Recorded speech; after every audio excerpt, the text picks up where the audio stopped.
All right. Good day. This is chapter 11. This is the last chapter of the first semester. And it comes to a close in 1914 because that's exactly where we pick up when we come back in January. That's the start of World War I. And so now we're looking at something that's called the Age of Imperialism. And essentially, Western countries, basically Europe and the United States, more Europe than the United States in the case of Africa. They take large chunks of these nations and claim them as their own for a lot of different reasons. So we're going to look at that. All right, and the most telling example is how quickly Africa was conquered and claimed by outsiders in the second half of the 19th century. So today we're going to look at Europeans in Africa. Now, if you look, this is Africa in 1850 in these little colored spaces here. That's European settlements. So you can see how much of Africa is, it's not that it's undiscovered, it's just that it remains independent under local rulers and leadership. The Europeans haven't gotten this far into this continent, and there's a few reasons why. All right. First, there are large, in some places, particularly in South Africa, large, powerful indigenous peoples have armies to repel outsiders. The only way to travel with large amounts of stuff is either very slowly on foot or by river. But unfortunately, rivers flow out to the sea. Okay, so if you're going to Africa, you're going to have to go upstream all the way, however many hundreds of miles you want to go. So you're not going to get that far carrying heavy loads. All right. And then lastly, Africa is kind of the reverse of the European experience in the New World. I remember Europeans brought with them diseases that devastated the native populations in the Americas. In Africa, the native diseases in Africa are pretty devastating to Europeans. So hostile people, difficult transportation, and the likelihood of disease keep Europeans from going very far beyond the coast, beyond these little settlements right here. All right. But that's all going to change. Okay. And what was once called colonialism back in the 18th century is now going to be called imperialism. And it's going to be different in several ways. But essentially, a super general definition, it's when one country or territory is seized by another country simply because that country is stronger, more technologically advanced, stronger military, etc. They take it simply because they can. Okay. And people do it for a lot of different reasons. All right. There are missionaries, okay, people who are firmly convinced in their religious faith, and they believe other people should share it for their own good. And so they want to take the good word, particularly Christians at this time, and spread this religion into these areas where they know people have not yet heard about Christianity and Jesus and all of those things. And so they want to come in here and educate the people, make them literate so they can read the Bible, etc. And then we get explorers, okay, adventurers, okay, like this guy right here, I'll talk about in a minute. Okay, they go there, and some of them go just to go. Okay, some of them go to see if they can find gold or ivory or other ways to get rich. Okay, and some want to explore. They're searching for new animals, cures for diseases, things like that. And then generally humanitarians, which overlaps a lot with explorers and missionaries, but essentially people who are interested in benefiting all of humanity.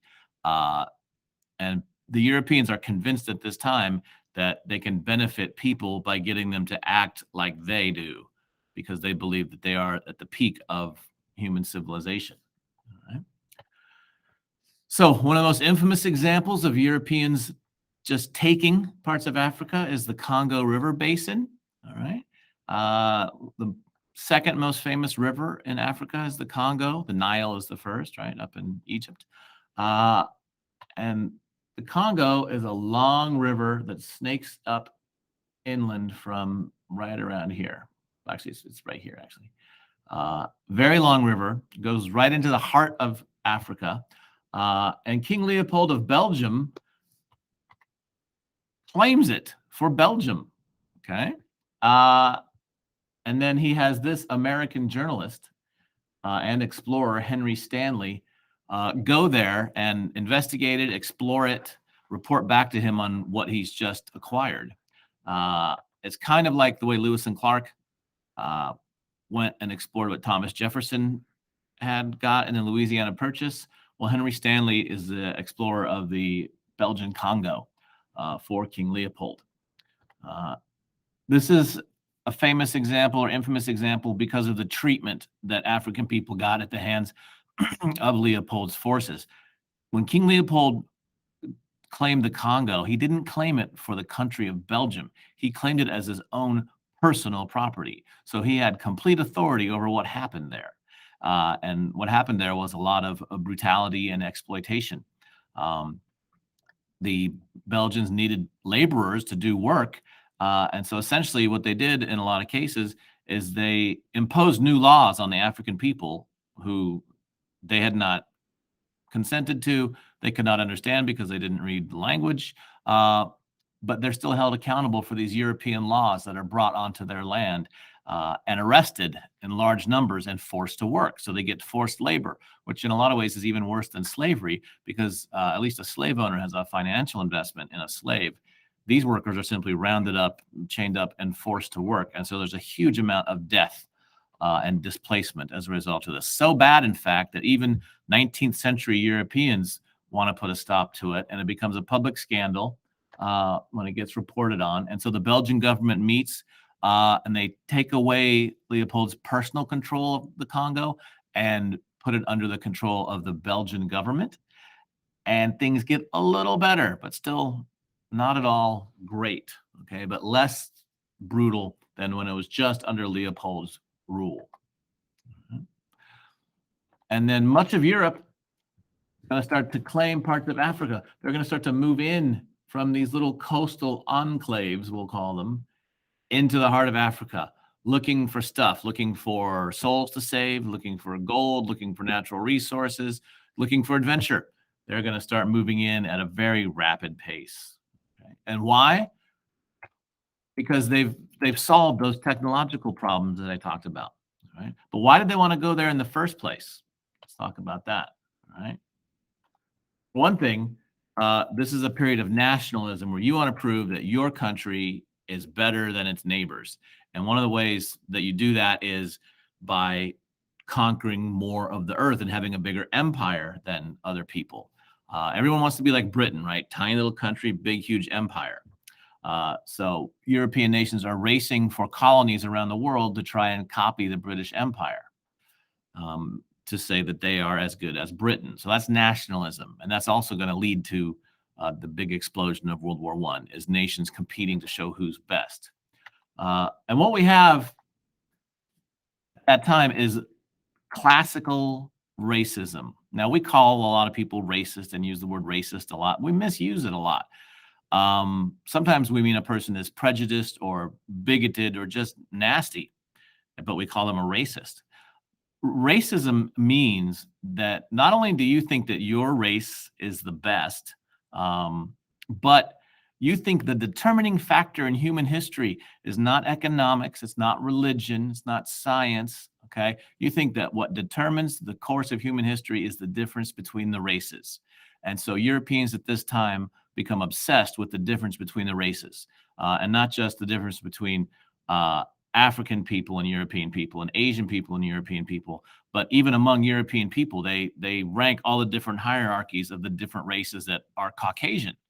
Okay, so they're obsessed with race and sort of the pseudoscience of trying to compare races to one another. That's racism, believing that the core human thing that drives history is racial difference. Okay, so a lot of people can be bigoted and closed-minded and hateful, but not technically be racists. Okay, but what we're talking about here is real racism. Okay, and even darker than just racism is a psychological justification for it, provided by this guy right here. Right? Doesn't he look friendly? That's Herbert Spencer. And what he's going to do is take Charles Darwin's ideas. Remember, Darwin looked at evolution, and he didn't discover evolution. What he described was the process that makes it work, which is natural selection, that organisms that are more fit for their environment survive and reproduce in bigger numbers and eventually dominate other organisms. Well, Spencer applies it to people and societies and essentially says, look, the fittest societies, the superior races are going to dominate. And that's the way towards human advancement, is to have the stronger races and stronger civilizations dominate the weaker ones. Because to Spencer's mind, obviously, if you're the stronger one, you're doing something right that the other civilizations, etc., are not doing. Okay, so this isn't classical Darwinism at all. This is a doctrine of racial and ethnic struggle. Okay, that's going to lead to a lot of problems in the 20th century. But essentially, social Darwinists say, look, we're meant to dominate these people. We have the technology, we have the culture. We're, at the very least, we're going to improve their lives by making them live like us. Okay, so that's social Darwinism.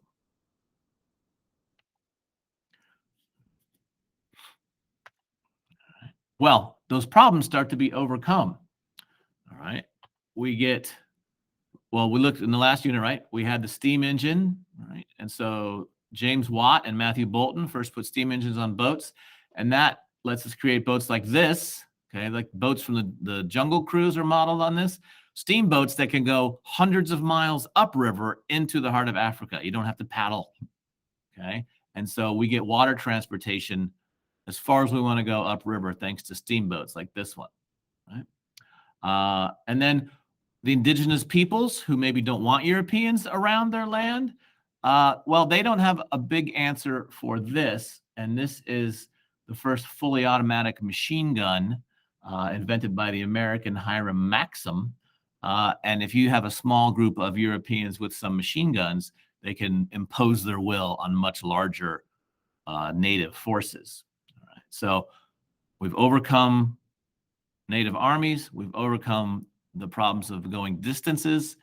And then the last thing is the discovery that the chemical quinine protects Europeans from the most deadly and most prevalent disease in Africa, which is malaria. Okay, and so essentially taking quinine is kind of like having a vaccine where, you know, it'll protect you from the symptoms of the disease that would kill you. So with quinine and steam transportation and advanced weapons, the Europeans are going to really change the map of Africa.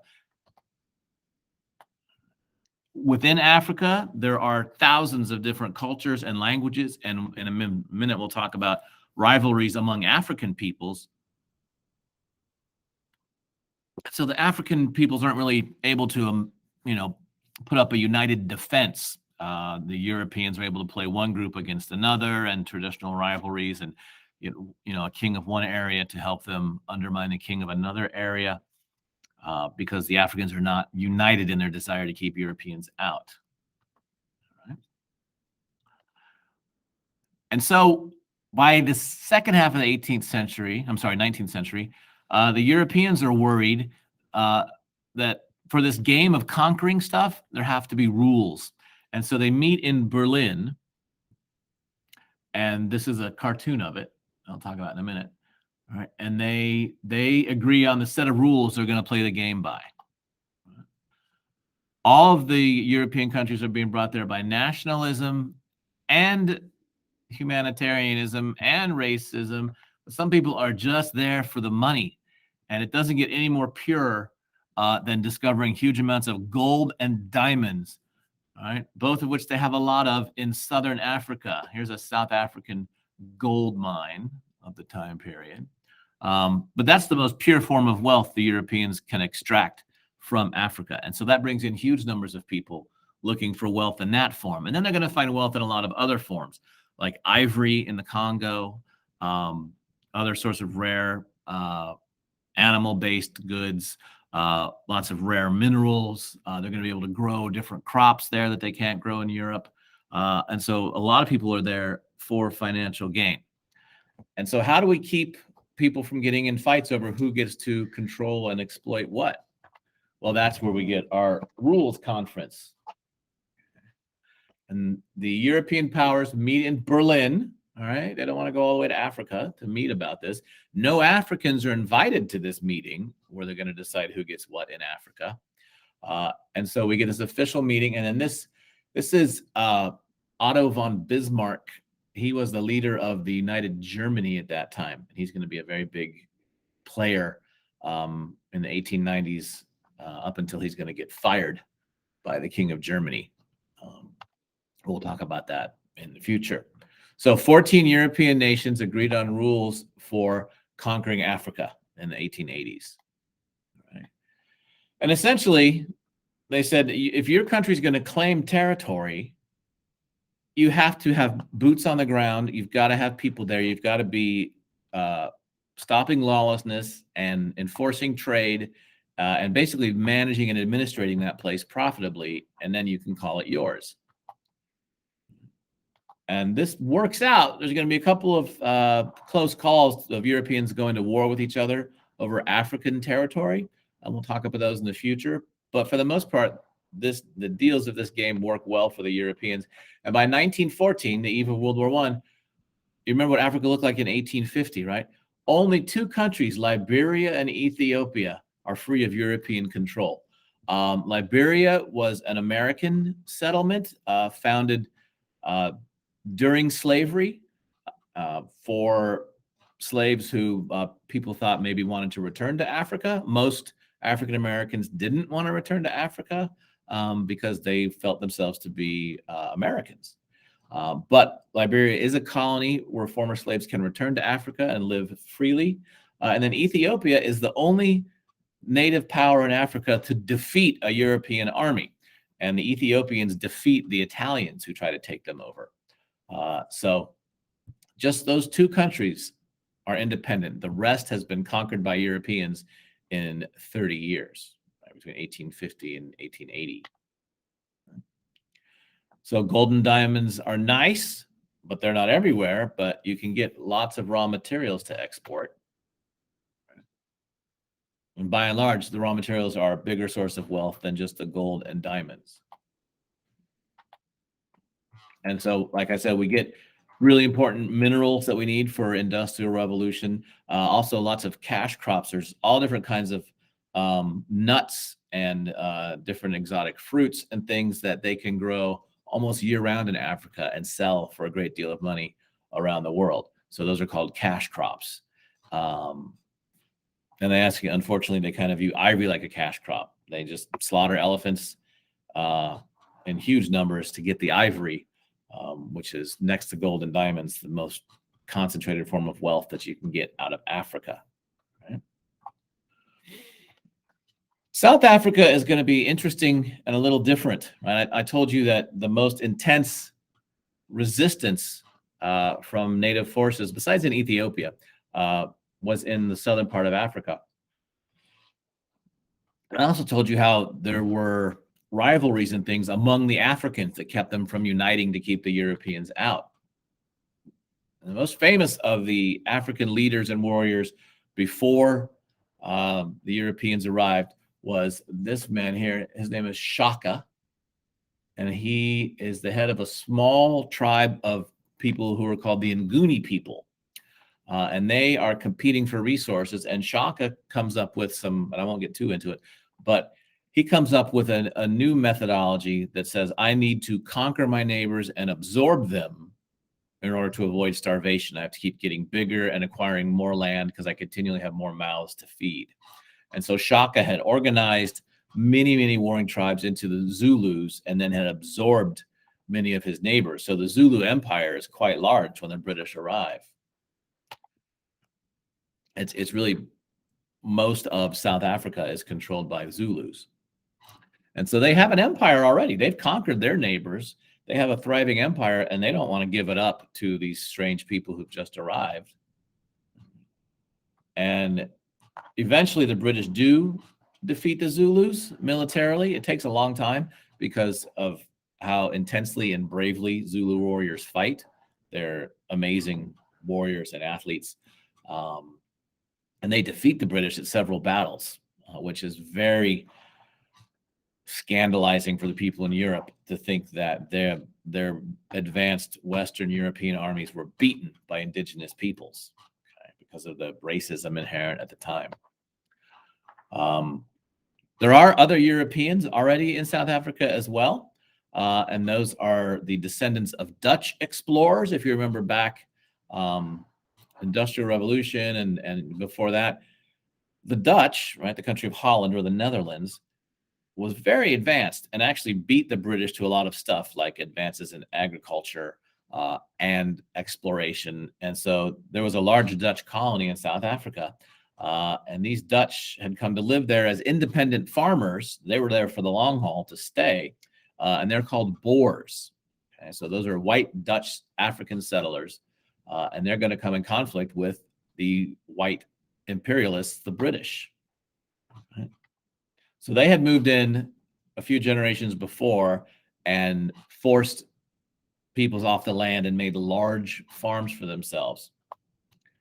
And the Boers clashed with the British Army over land, first of all, and then the Boers maintained their right to hold servants, and the British, that went against their. They had made slavery illegal in the British Empire starting in 1833, and so they termed that the Boers could not keep people as servants or enslave people, and so the Boers take up arms against the British. First, they moved north to it, and it's still in South Africa, but it's the northern part of South Africa. All right. And they try to escape, but the British Empire keeps expanding until they can't escape, and we get an open war between the Dutch settlers and the British Army called the Boer War. And it begins in 1899. It goes on for 3 years. It's an ugly war, and it features a lot of stuff that we're going to see in 20th century warfare, like concentration camps, trenches, targeting of civilians. Okay. It's going to be an ugly little war that the British are going to fight, and they're going to use a lot of unpleasant methods to defeat the Dutch, but they do. And the British win and officially colonize South Africa, and the Boers keep some territory, right, as independent republics within South Africa, within the larger British structure. But with the establishment of the Union of South Africa, the conquest of Africa is complete, and the entire continent, except for Liberia and Ethiopia, now has been dominated by outsiders for lots of different reasons.